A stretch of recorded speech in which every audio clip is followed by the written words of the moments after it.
It's hard to speak after you hear so many nice things about Yoram, and we all feel all those things.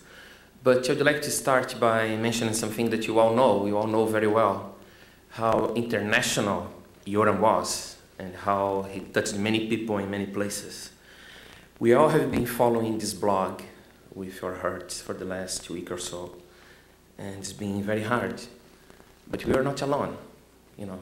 I counted 40 countries reading the blog, and I saw these dots showing on the world map and showing like candles that people are lit for Yoram, and we all thinking the same way, thinking the same things. I couldn't talk about Yoram without mentioning my personal experience with him, because yes, he taught me a lot of science, I learned a lot from him from science, but personally, he touched my life and my family's life in a very, very special way that very few people did. When I came to God, I was invited by Yoram, and actually I met him, and we had this walk with Paul Artaxo and Yoram, and we were talking, and I don't know why, but at that moment, you know, we realized that we would work together. And we made plans to work for the next 20 years. And Yoram mentioned it. Every time we had any difficult moment, he would say, "Don't worry, Vanderlei, we are not making plans to work for the next few months. I mean, this is for the next 20 years. So we'll do it. We'll do it together." And Yoram taught me many things. And one of the things he taught me was how to file my taxes in the US. Really, he had very strong participation in our life in many different ways.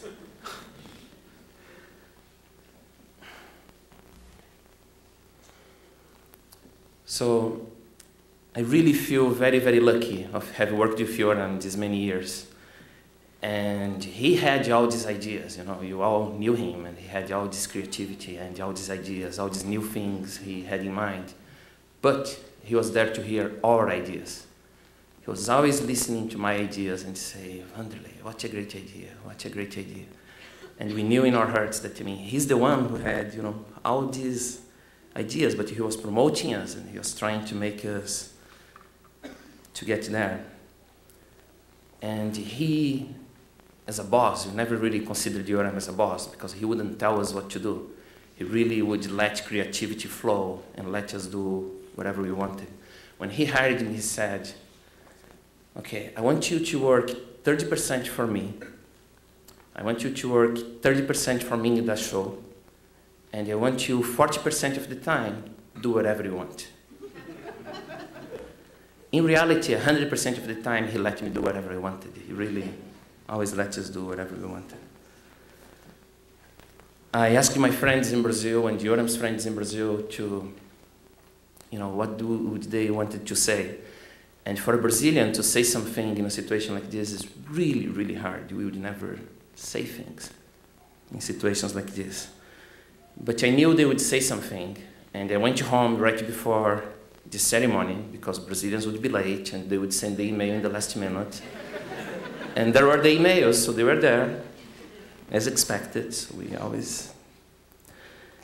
And the main thing that everyone was saying, I will send you some of the emails and the messages that I got, but the main thing that everyone was saying was that there was no difficult time with Yoram.